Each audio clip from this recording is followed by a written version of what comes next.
to another episode of Debt Nation, where we are busy putting death out of business. Very special episode here today with Benzion 2020. We're going to be talking FDA. I'm Steel Archer, and we're going to be talking FDA, getting rid of the FDA. But before we do that, we have to thank our sponsor, Thrivous. The rules are in the description.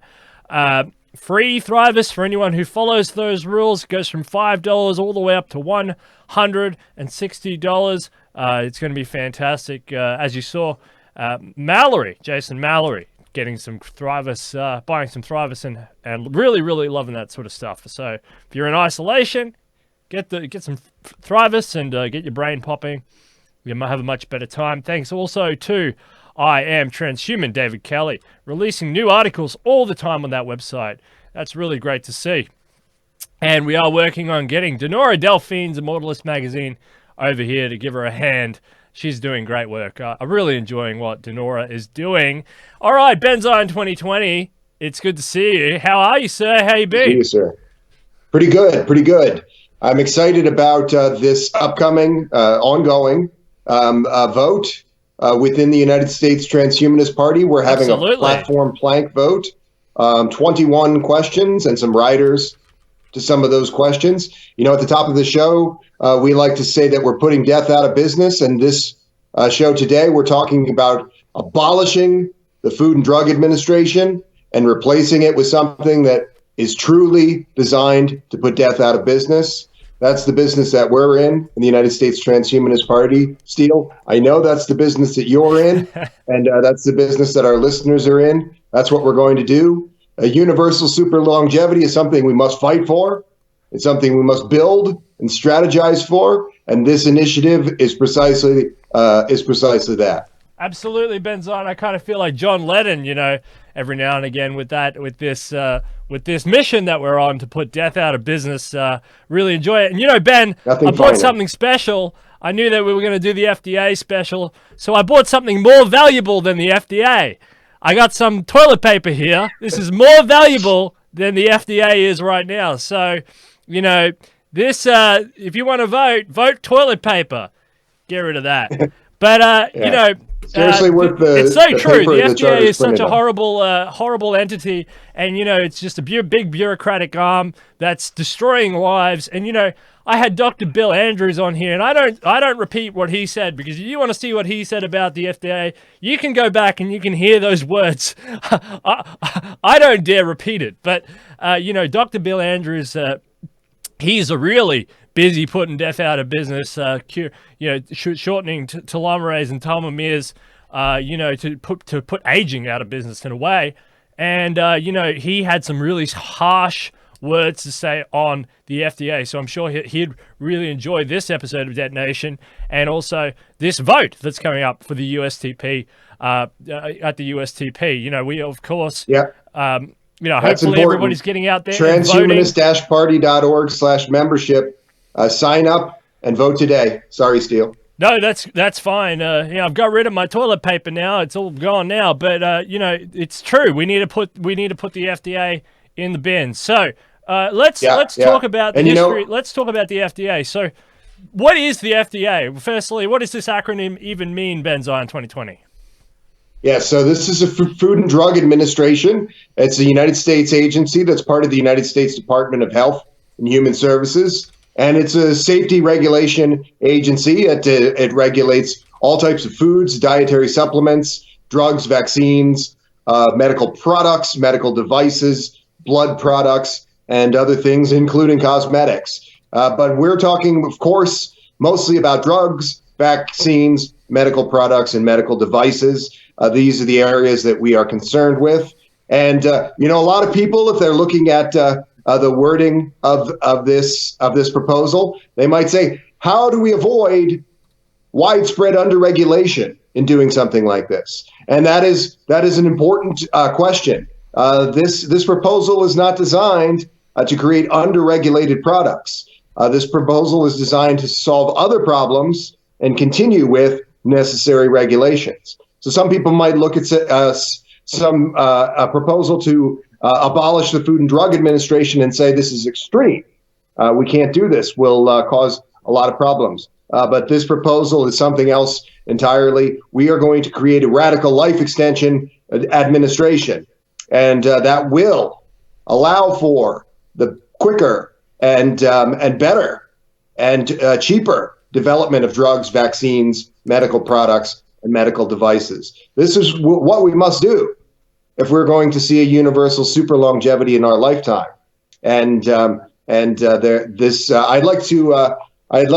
I'd again like you to remind you to please do sign up, transhumanist-party.org/membership. And I'm going to read, yes, Steele has put it up. This is section E8U, and abolition of the Food and Drug Administration and its replacement with a radical life extension administration. And here's an excerpt.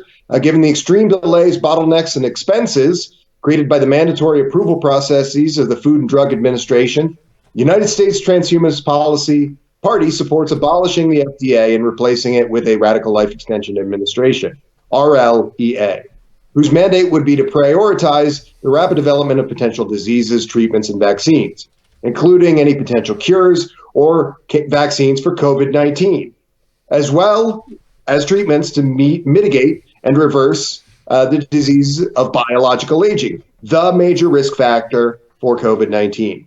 The RLEA would allow for the marketing and collection of patient data on any potential cure, treatment, and vaccine, which has passed affordable safety testing at a reasonably acceptable threshold. And that is, again, an important takeaway. This is not a broad deregulatory push. This is not an attempt to create an a market of underregulated products.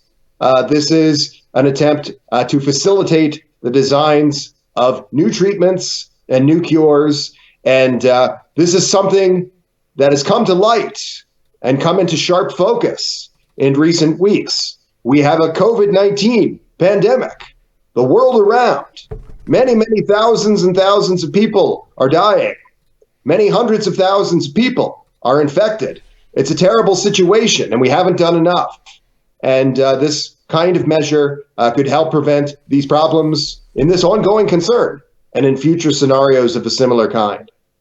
Yeah, and I want to just remind the people, go to transhumanist-party.org to find that section E8-U there, where they can read all about this. There's plenty of other things, and if you're a USTP member, I highly recommend that you go out and vote right now on all these measures being put up here.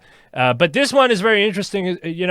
Replacing the FDA with a radical life extension administration. Now, the FDA was a contentious issue in the USTP primary. It came up a lot, and some people liked it, some people hated it, some people, fell on the free market side and said get rid of it completely.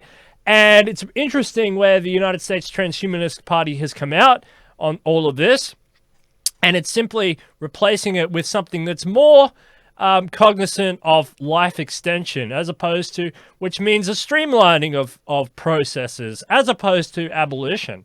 Abolition doesn't seem to be the total end game here. It's not falling into a void. It's repeal and replace with a radical life extension administration, RLEA. And I'm really, really excited for a radical life extension administration because, instead of being part of this mitigation scheme or this scheme that the FDA is, this culture that the FDA supports now, a radical life extension administration would actually focus on prioritizing the rapid development of potential disease, cures, treatments, and vaccines. And don't forget that coupled with the United States Transhumanist Party's other visions, okay, including building hospitals, building research centers all over the place, having hospitals double up as research centers, a whole new culture in the United States towards a bias of science and technology, empiricism, science culture, working on cures, radical education change, including digitization, virtualization. This would be more cognizant with a administration that focuses on actually curing human health and being outcomes based. It's more outcomes based than actually being just another cog in the bureaucratic machine. Because this is the big problem, Ben Zion, with the Food and Drug Administration. I heard it over and over and over again through the USTP primary up until now. I've heard it with Chad Wilson, who's coming on again soon. I've heard it on the right, on the left, and they're frustrated because it's a big cog in a bureaucratic machine, and everybody wants to make this cog do its function. They all pull and tug at the cog to make it do its function. And that's not what it's supposed to be about.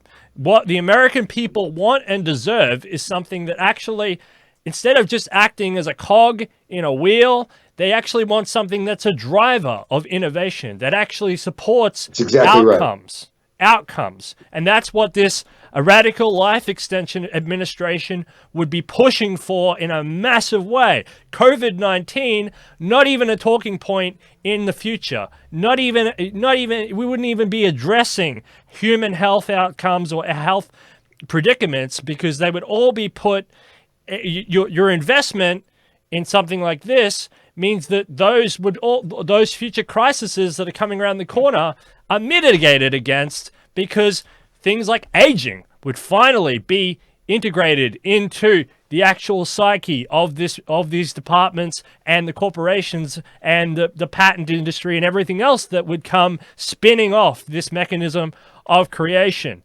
That's exactly right, Steele. And this is an important moment for the United States Transhumanist Party and for the Techno-Futurist Project, because if we vote to pass this measure internally within our organization, it sends a clear message to the world around us that we are serious about the super longevity project and about advancing those goals. And it might allow us to actually affect many of these changes in a bigger and bigger way. These things often do have ripple effects of this kind, especially in times such as these. And the Food and Drug Administration, on the one hand, it has a clear and long-standing anti-innovation bias. Yes. On the other hand, it has a very particular set of concerns around catering very specifically to a relatively limited number of large multinational conglomerates, particularly in the pharmaceutical business. And this is a kind of problem that is not easily fixed. In fact, I would say that the FDA is unfixable in its current form, in the way that it has a monopoly on these device and drug approvals. And, I mentioned before that this is not a part of a privatization mania or a part of a deregulatory, a wrong-headed deregulatory kind of undertaking. The European Union is not a place that is in the grip of deregulatory and privatization mania. But they have a similar kind of system that does allow for lower risk products to be fast-tracked, that does allow through greater decentralization for competing entities and products to have their day in court, so to speak. These products are not really given a fair shake in the current Food and Drug Administration. That's why we need to do this. But also, as I mentioned, radical life extension is worth fighting for, and we can solve these problems. I do believe in the next 8 years, between January 2021 and January 2029, the years that I expect to be the United States president, we can implement a universal super longevity. We can do that in this decade, and undertakings like this will allow us to do it in so much the sooner. People, every moment we sit here, people are dying because of the FDA and because of the slow approval process, because of the bureaucratic mechanism that is the Food and Drug Administration, and because certain companies essentially pay politicians to have their product, approved or monopolized within that bureaucratic market, and people are dying every moment that we sit here and talk about this. And the longer this goes on, the 110,000 of them a day are dying of old age everywhere in the world. Yeah. So this is, COVID-19 is horrible. But, compared to some of the other diseases that are out there that could have been fixed and alleviated, the FDA has done nothing. The FDA has done nothing on these issues, and it's done nothing for a long time. It's been sitting on these issues for a long time. So people are dying. It's not fun, and I hear all the time, Ben. I hear all the time on the shows. The staggering amounts of money, hundreds of millions, up to billions of dollars to get our drug approved. All the research hurdles and stuff. Am I saying that that it's not good to have certain sort of precautions when creating new drugs? No, but is the Food and Drug Administration really the place to halt R&D or to tax R&D? It's probably not. I would much rather them tax weapons research or something like that at the Pentagon. And that, if a new weapon cost, a new gun, for example, cost $1 billion to make because, it had to go through the equivalent of a Food and Drug Administration in the weapons side, that's one thing. But when it comes to life-saving medicines and it comes to, looking for cures to certain diseases and drugs and treatments and vaccines and, better nutritional research and stuff, there shouldn't be really a barrier, a tax on that sort of research. And, it's not only that, it's the system has to be shaken up in the way that these corporate acquisitions happen as well. But the thing is the Food and Drug Administration, they always sign off on these acquisitions, So there's plenty of examples. People can go out and watch them, but you get a big pharmaceutical company or something like that, and it gobbles up these smaller little companies, and it asset strips them, essentially. It takes the one profitable thing. It doesn't do any R&D. It never. It's kind of essentially a stock buyback, but it's of smaller companies, and it doesn't reinvest in R&D. It just takes their patents, it takes their drugs, and then resells them on the market. Because now it's bigger and it can pay for FDA approval, and then use the FDA as a barrier to entry for smaller companies. And then if those smaller companies pop above that line, well, they'll gobble them up. So it's it's a loop of money creation coming at the expense of the everyday person and of health outcomes. So people are being put into the grave, are being turned into dust to make some money. And the FDA sits as the middleman in the middle of this, taking in government money from one side, taking in pharma money from the other, and all the people and the R&D and the research and development and the consumers at the other are all left on the bottom.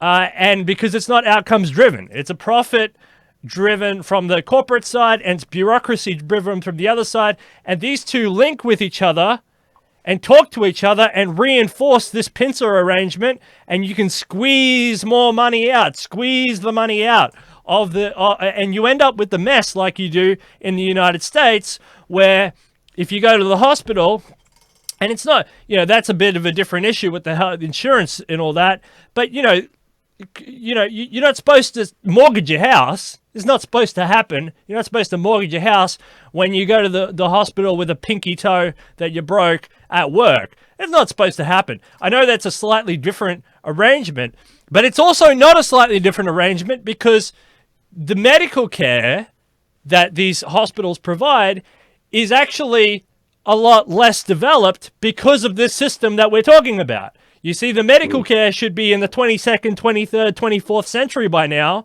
because of the curves that we're on, but it's being artificially delayed. And this is what the USTP is saying here. Given the extreme delays bottleneck and expenses created by the mandatory approval process of the Food and Drug Administration, the United States Transhumanist-Party supports abolishing the FDA and replacing it with a radical life extension administration. A radical life extension administration would mean outcomes-driven approach to this sort of stuff within a capitalist context, which means a reorientation towards a much better society.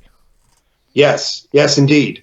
Most of these problems that arise in one's health, they arise at a particular point in your life. They arise in old age, and by creating institutions that prevent aging, we can solve many of these problems, reduce many of the costs of the current healthcare system. One reason that we don't have a single-payer healthcare system or other form of universal healthcare in this country is because we have people who are austerity hawks on the subject, saying that it's unaffordable. That's not true. But one approach to that is to see that such a system could be implemented with dramatically reduced costs. And many of the things that we've discussed in many conversations, Steele, about a public health service that uses digitalization, that uses data science, that uses a broad spectrum of preventative measures and transhumanist medical interventions to reduce those costs. This is something that we can do. It's something that we should do. And it's something that not only ordinary Americans, but a great many physicians are willfully ignorant of. They don't want to have this discussion.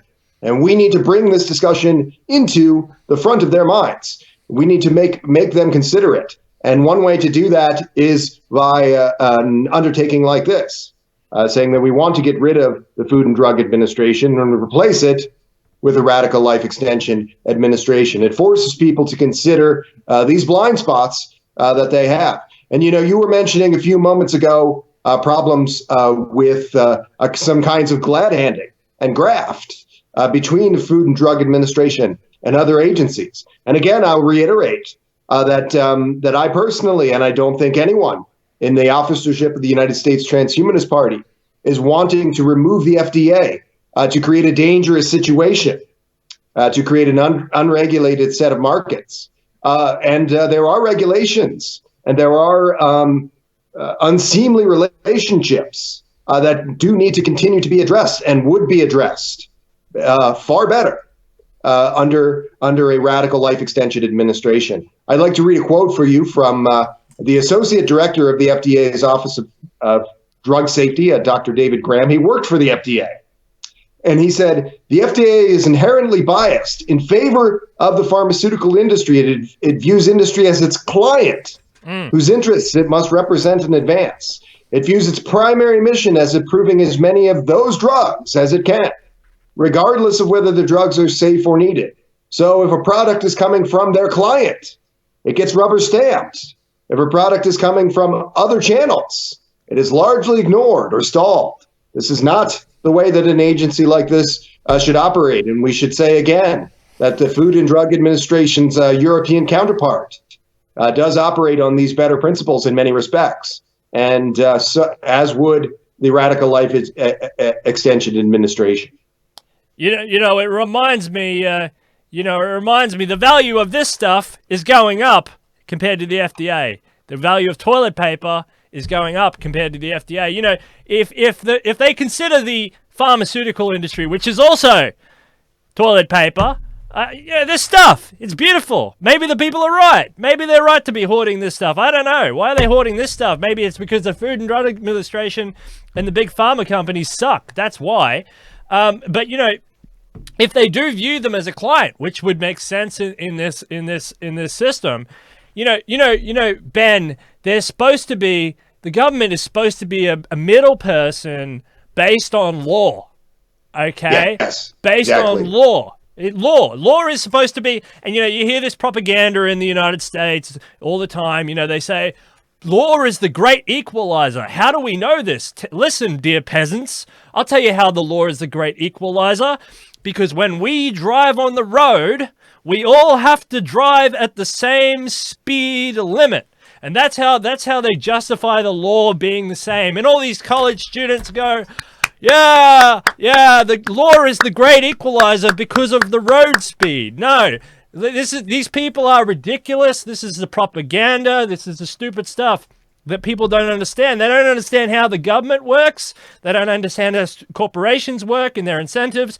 And the people... We don't hold these institutions to that standard. It's true. The people get ripped off. The people either go to the grave, or they get broke, or they go on homeless, or this is terrible. But everyone sits there and says the road speed, it's 60 miles an hour, right? So it's propaganda. And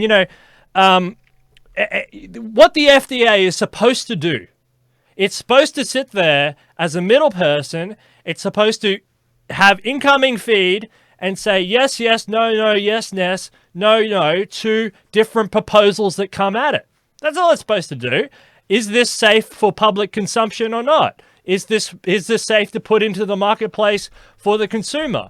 Is this labeling on these bottles or on this food correct? Are these being sourced from the right places? Are these materials coming from within the trade agreements that you have with all these countries all over the world? It's supposed to just be a check and balance, okay, within the framework of the law. It's not supposed to go, oh, hello, little company. Hello, little innovator. I see you have a great idea there, but hang on a second. I got Johnson & Johnson around the corner. I have to talk to him first. Why? Because he's got more money than you, and he can pay me dosh under the table.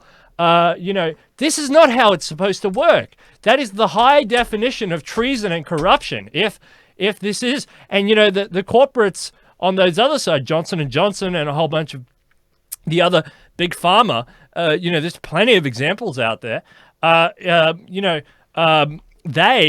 They work in unison in the marketplace to ensure that this is how the FDA can only function. And the politicians on the other side, they go along with it. They don't care. Why? Because they're hoarding toilet paper. They're over there and wherever hoarding toilet paper, getting ready for the apocalypse or something. While the whole country goes to hell, so it's totally disturbing to see how far the FDA has fallen. It started off as a good idea, and that's the problem. It starts off as a good idea. There should be some sort of check and balance for foods and drugs and all these other things.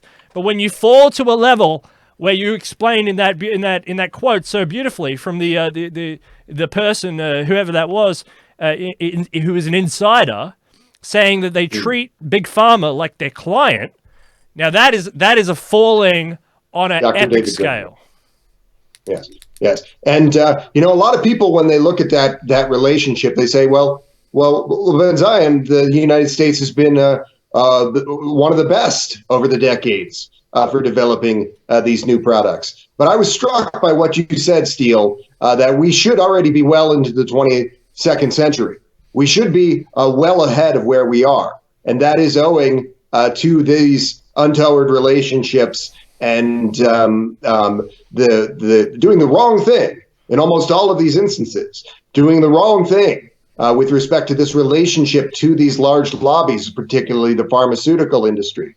And also doing the wrong thing with respect to allowing for a kind of competition amongst other products that aren't coming from those favored clients, and also generally allowing the lower risk products and higher value products, products that might be relatively high risk but have a great importance to public health. And the other thing, to come through more quickly. And the other thing, in America, there's a couple of things about America. Is individual sovereignty is a big thing in America. People are taught at least that they should have freedom and they should have rights and liberties to do this stuff, and yet the FDA treats nanny states. It's a nanny state. This is a problem as well, because some people they want to try experimental drugs, and they want to do, biohacking, for example. They shouldn't have to run away to Germany, like we've had some good biohackers here on the show. You shouldn't have to run away to Germany or run away to some of these other countries, or Liz Parrish, who's coming on the show soon. You shouldn't have to run away to these other countries if to get away from this overbearing government to try some of these new gene therapies or biohacking, body hacking tools or drugs that are coming around the corner. America should have a certain, individual expression, individual freedom, individual sovereignty for these people to try this out. Should be limits and restraints, absolutely, and that's what the Radical Life Extension Administration would do within that mandate of trying to keep within the lines of because every person is precious, of course, but Liz Parrish having to run away to another country to do some gene therapy, or Tim Cannon or whatever, having to run away to do some body hacking, very innocent stuff. None of this is super radical. That goes against to what I know to be the American dream. The American dream is about self-expression. It's about freedom. It's about sovereignty, individualism. And here you got a big, heavy-handed government administration called the FDA that come down and whacks you if you're trying to innovate. Now, should there be certain regulations and stipulations and certain nudging? Oh yeah, of course, and we can argue about every point about that. That's a 10,000 shows right there, which is totally fine with me. But at the same time, this is an entity that has too much bureaucratic and government overreach. Would you agree? Yes, indeed. Yes, indeed. And that and those bureaucratic failings, to respect individual liberties, I think nothing embodies this problem within the FDA and at the federal level more than the regulation of cannabis and THC products in this country. It is well understood all around the world that these products have medicinal properties. It is well established. There is no serious line of argumentation that says that these do not have valuable healthy properties. And yet, at the federal level, we do not see the FDA approving this. We do not see them allowing individuals to use medical cannabis across. But hang on, Ben. Hang on, Ben. Big tobacco is fine. Big tobacco is absolutely fine for human health, and it's FDA approved. And you can buy it in the shops. You can buy big tobacco. You can buy it anywhere. And up until the 60s and 70s or whatever, it was allowed on advertising and on street signs and everything. Even though the risks were sort of coming out, but big tobacco, man, come on, man. Yeah, and this is not something that has healthful properties. It's not something that can be that is generally distilled into something that is used in a safe way. But there are many THC products that are extremely healthful and more importantly, have a broad spectrum of medicinal uses. And yet the FDA continues to disapprove of marijuana. It continues to not allow THC in most contexts. And this is a political choice that is made on the part of a deeply flawed bureaucratic institution. It is not a choice that's made in the interest of public health. And this is one of many concerns of this kind that we would see addressed in this change, wherein we would abolish the Food and Drug Administration. Yeah, I totally agree. And luckily, the marijuana industry is starting to take off in different parts of the country, and it's starting to fight back for its rights.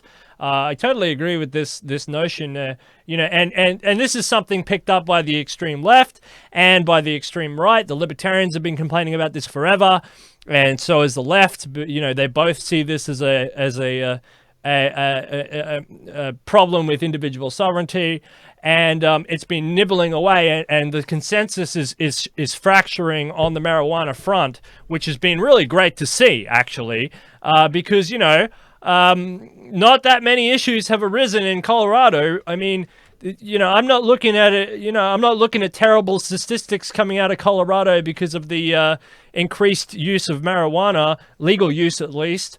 I haven't seen a rapid rise in the crime rate or suicides or not much. I've been reading about Colorado, and not really a blimp on the radar in terms of social disorder. It's still there. It's still being Colorado. The Coloradians are doing stuff, hiking in the mountains. I mean, it's not the big dramatic collapse of civilization like Republicans and Democrats,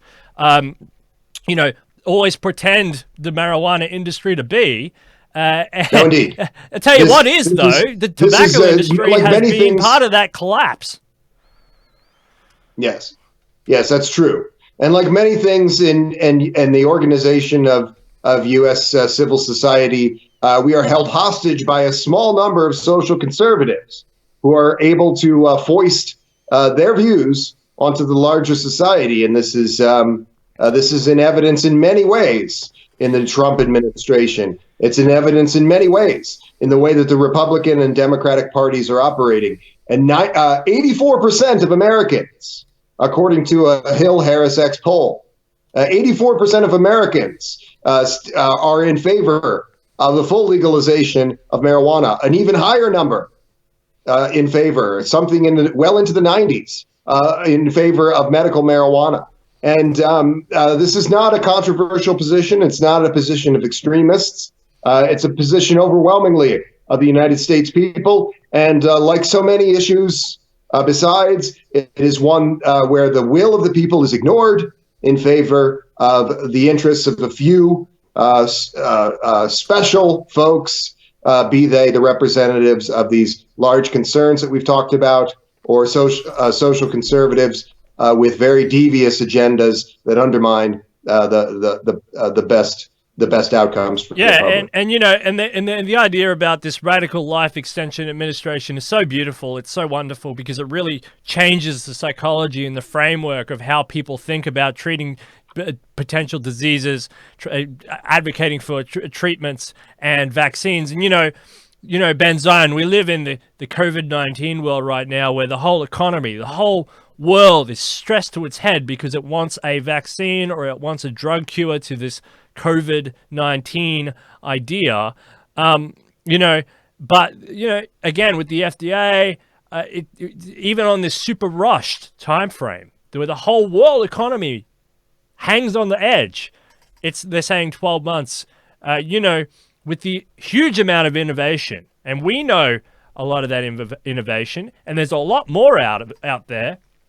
They've steamrolled a lot of the ideas of innovation. So in effect, the supercomputers can sort out a lot of these issues, in quick order. But there's such a bureaucratic tangle there that even their own ambitions of curing, say, COVID-19, this disease, has been foiled. They've dug themselves into a corner on this issue. The radical life extension administration would not do that. It would utilize different technologies and not just be a middleman, but a participant in sorting out these diseases and distributing different technologies and tools to the marketplace in order to accelerate the returns on curing diseases, advocating for treatments, getting treatments, and producing vaccines. What do you think? Yes. And this is something that you and I have discussed so many times, weighing the need for creating techno-progressive institutions within larger institutions against the need for avoiding the techno-sluggishness, this term that I like to use, that is often associated with with bureaucracies, and sometimes more so in specific contexts.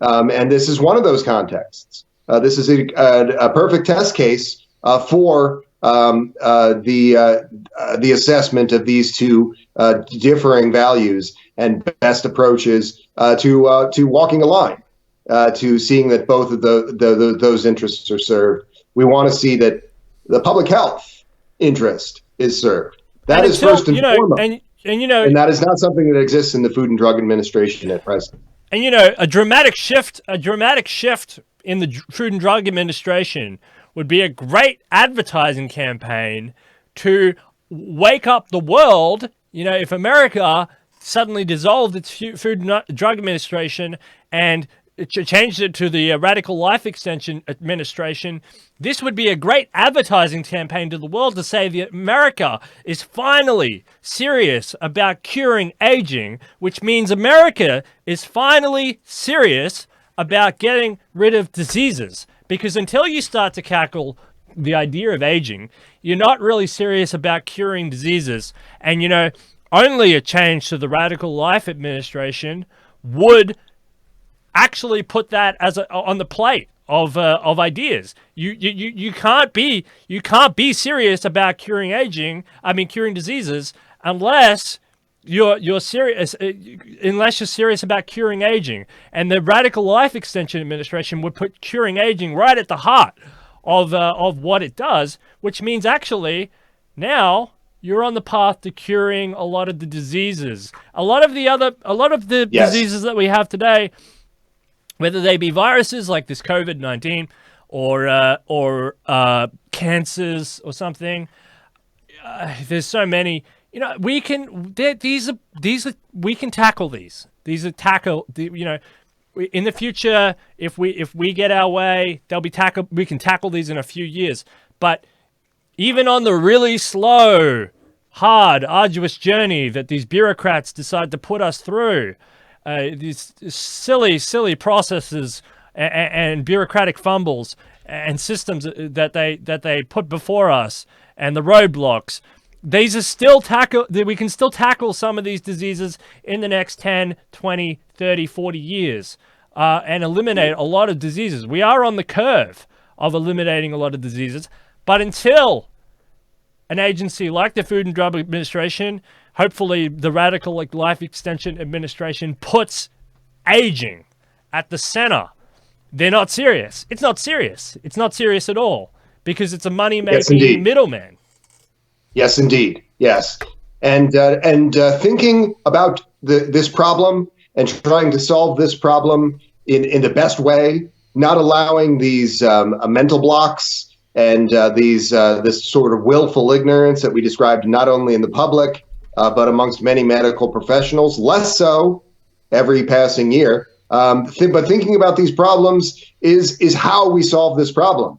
A universal super longevity is coming in the coming years, and that will be a very good thing for you. You will, if you choose, get to live just as long as you like, damn near forever, conceivably. And this is going to be something that changes the face of civilization. It's going to be something that changes these institutions for the better as well. We've said the costs, of course, would come down in public health service, conceivably come down quite a lot in years beyond that point. And, Aubrey de Grey, he's pointed, and I understand he's become something of a fan of the show. I don't want to, but that's kind of exciting. Aubrey de Grey says this quite often in recent months.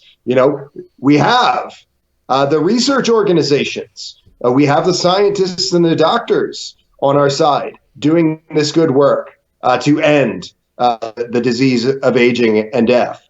We have the business interests working in conjunction with us. We have a strong enough cohort in these two groups to be solving this problem. But what we don't have is a broad interest and political will.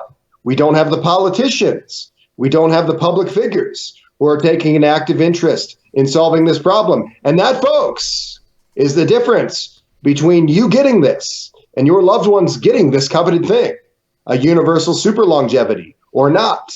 It's whether you ask for it, whether we organize for it, whether we're willing to challenge these institutions, which are creating, in many ways, barriers and techno-sluggish outcomes that are inhibiting this very, very good thing in the form of a longevity escape velocity. It is something that we will see. And, Aubrey de Grey has been in this fight for a long time.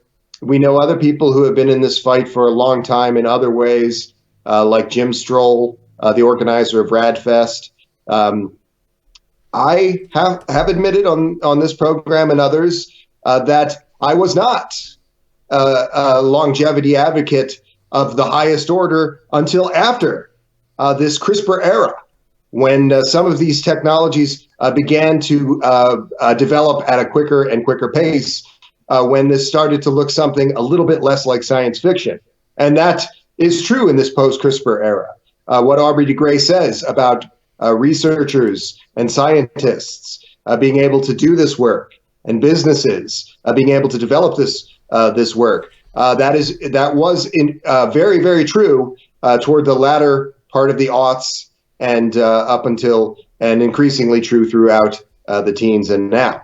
And that's, I think, something that we should continue to spread that message, that this technology is growing so well and so quickly that we must allow ourselves to benefit from it and not keep our heads in the sand. And that involves creating a broad consensus and a broad interest in longevity. And that is something that a radical life extension administration would really, it would perk people's ears up. They would say, what does this mean? And then they would be forced to consider that this is something that can happen in the next 8 years in the course of a Ben Zion administration. Yeah, and we would really look forward to that realizing itself. I want to remind people, go to the transhumanist-party.org to vote. If you're a USTP member, please do that.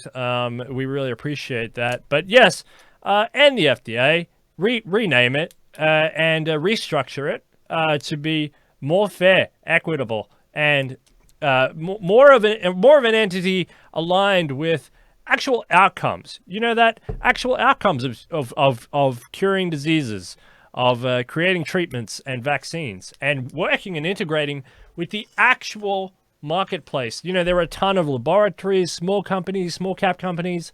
I don't know what they're called in the United States, but small cap companies. Tons and tons and tons of people and infrastructure. You were just mentioned, Dr. Aubrey de Grey has mentioned that we have the scientists.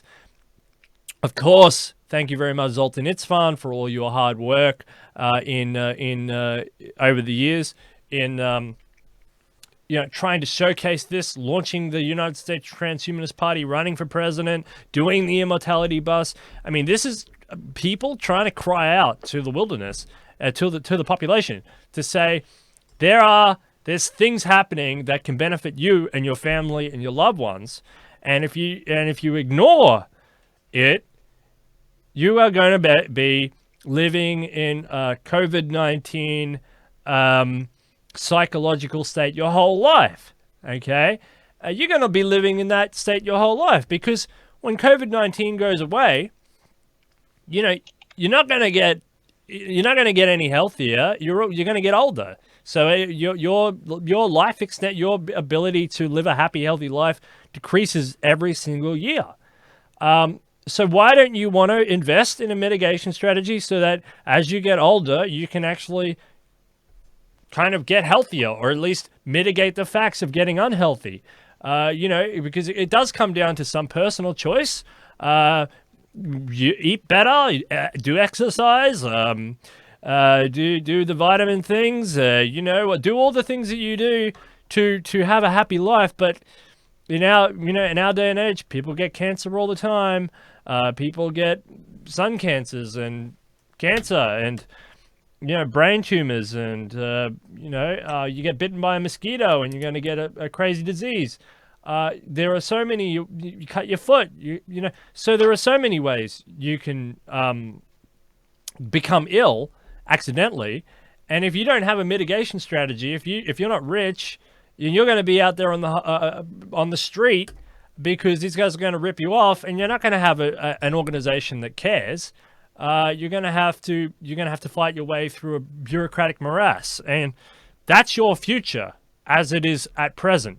But if you vote for USTP, or if you vote Benzion 2020, or if you watch this show, if you share this show with your friends or something, you don't have to exist in that way. Okay, you don't have to. But that is the way you're going. You're going towards a cliff. But we don't want you to go to a cliff. You don't want you to go to a cliff. You don't have to go to a cliff. This is not you don't have to be lemmings. You don't have to be. Yes. But if you don't take responsibility, if you don't vote on this, if you don't watch these shows, if you don't look at the transhumanist-party and their ideas or related ideas, you're going to go the way of the dodo. That's how life is. You fall off the cliff. Oh, Benzion 2020, he's disappeared on us. Are you still there, Benzion 2020? But yes, this is the big problem. So, Benzion 2020, you're back.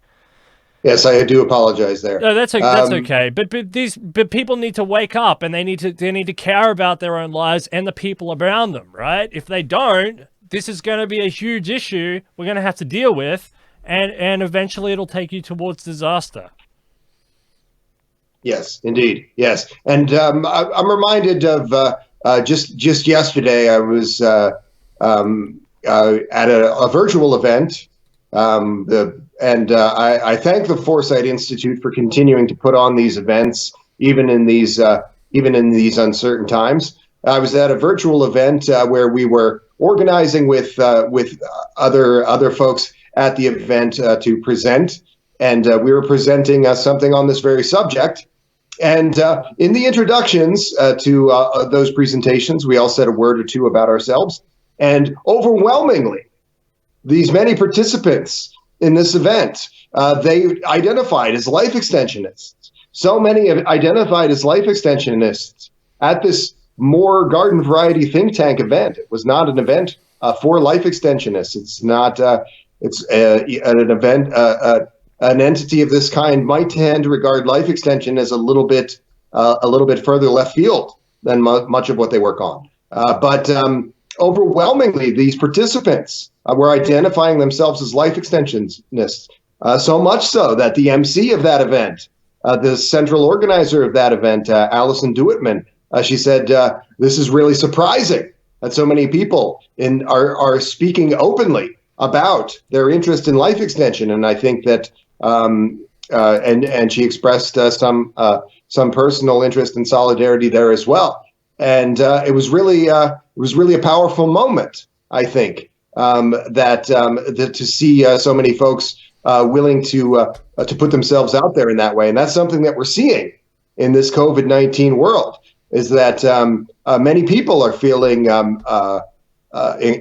incredibly sad right now, incredibly stressed out, but people are willing to maybe also look at the bright side, willing to begin to consider new ideas and new solutions to these kind of problems. You know, you mentioned the upcoming presidential general election, and I do encourage you to please go to benzion2020.com and learn about the Futurist New Deal for America. One of the three central pillars of the Futurist New Deal for America is my Medicare for All Plus program, which in many ways is closely allied and tied, runs in parallel to the thrust of this conversation about reforming these regulatory mechanisms by way of abolishing the Food and Drug Administration and replacing it with the Radical Life Extension Administration. And this Medicare for All Plus, it is designed to do many of these things as well, to use advanced technology, to use data science, to use digitalization, to use a whole host of life extension treatments and devices to reduce those costs so that we can all have not just passably good public health services like those in your country, no offense, or in Canada, or in many European countries, or subpar public health outcomes like we tend to have here in the United States. Not subpar, not passably good, but exceptionally good and much cheaper. And that is the most important thing that you can say about progress relative to technological progress. There is no progress without technological progress. You would be living in a cave, living barely different from the lifestyle of an animal if it were not for technological progress. And the takeoff effect that we began to see at the Enlightenment era, at the beginning of this new industrial civilization, this is something that has led to a tripling in lifespans. It's led to a dramatic shift in quality of life and human development. And all of that is directly owing to technological progress. And if we don't harness that technological progress in the best ways possible, as in the futurist New Deal's Medicare for All Plus program, we are making a grievous error, a truly grievous error. So I encourage you, go to benzion2020.com, consider these important ideas around technology and more sophisticated institutions and better usages, and do vote for me in the 2020 general election. Thank you. All right, thanks very much, Benzion 2020. Very inspiring there, and yes, I do agree. Technology has been an absolute, pivotal, point in our evolution as a species. Totally agree. You mentioned something there about the Enlightenment. I totally agree. I think that this is an enlightenment moment here, this COVID-19, when the world stops. The time of great reflection is what I'm calling it. I don't know what that means at the point, and it will take a long time in the future to reflect on this to see if those words hold true. But, getting rid of the Food and Drug Administration and replacing it with the Radical Life Extension Administration is an enlightenment concept, and this is what we're trying to do. We're trying to re-energize the Enlightenment. And if you're a capitalist, just remember that you'll be able to fairly compete in the marketplace with the Radical Life Extension Administration, because it would allow for healthy and competitive competition, because it would remove monopoly and oligopoly players from dominating the market, and you would if you want to start a business, you'd be much better off. And if you're a big government person, it would put disease mitigation at the heart of it, and coupled with these hospital projects, you would have a continuous, blunt policy of the government for research all over the United States. Where these hospitals would double up as patient care on one hand and research and development on the other hand, and you would never be in the situation that you're in now, where you're stressed out of your mind about ICU beds. Before this COVID-19 business, people didn't even know what an ICU bed is. Now you can't hear anything else. Not enough ICU beds. Not enough ICU beds.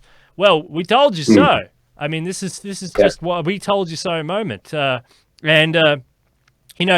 If the death rate is increasing, that's blood on their hands. I don't participate in any of that. I don't take any responsibility for any of those people who are dying now. Neither should you, Ben, or neither does the USDP. We have our hands clean of that, and we would encourage people to jump on board the United States Transhumanist-Party and not only have your hands clean of the blood that's spilling all over the place now, but we can actually get out the surgical kit and we can repair the country and we can repair the world. And this is a start. This is an enlightenment concept, an enlightenment moment. Thank you very much, Ben, for your inspiring speech, inspiring discussion, and telling us about this great section here, Section 26, the abolishment of the Food and Drug Administration and its replacement with the Radical Life Extension. This is the sort of positive news that I need. I can probably have a shave now because I'm in a better mood. The world has been in such a state. That's why I have this beard, because I'm so stressed. But, I don't have blood on my hands. Neither do you. So, we're safe on that side, and we want other people to join us in this mission to save lives. If you're looking at the death rate right now and you're thinking that's unacceptable, A, know that you're correct. That is unacceptable. And B, you should lose faith in the powers that be, and you should come over to the Transhumanist Party and start actually thinking about solutions. And you'll realize how hard that is. But there are solutions, and there are people, and there are platform planks out there that can mitigate the future risks and the future problems that we face. Yes. And a moment ago, you mentioned that there was not enough beds and not enough medical infrastructure here in the United States and in many other areas to deal with what's happening to us all right now in the wake of this global pandemic. And I would also mention very briefly, we don't have a time to do many more shows on the subject of all of these points that are mentioned in this policy plank vote. But I do take a moment and vote on these 21 points.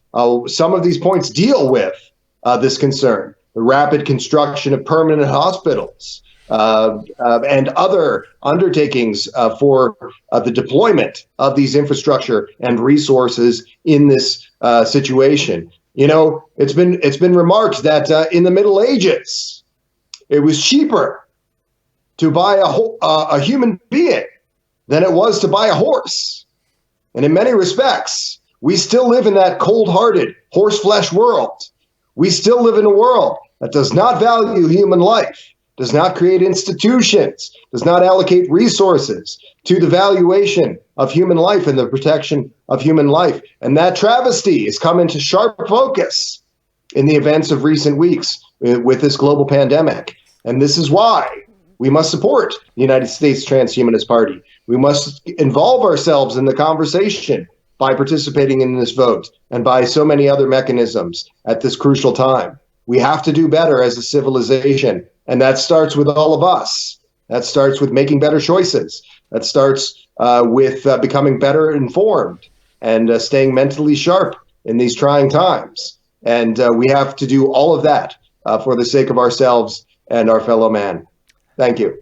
All right. Thank you very much, Benzion 2020. Very, very good episode here of Detonation. Thanks to all those people who are supporting the show to keep it on life support in these trying times. You're doing a great job. Future Humanity Project, the future is in your hands. And a growing list of people who are supporting the show. Thank you very much. We have a ton of great shows coming up. I won't reveal the list. Just subscribe and you can follow along with the great show that is Detonation. All right, well, thank you very much, Benzion 2020. It's been a great episode. People should vote, go out and vote, and think about what type of future you want. Now is a great time to think about that. There's a little more than 2 days left. Please do vote. All right, thanks, Benzion 2020, a Detonation, where we are busy putting death and aging and disease and financial crises and everything else out of business.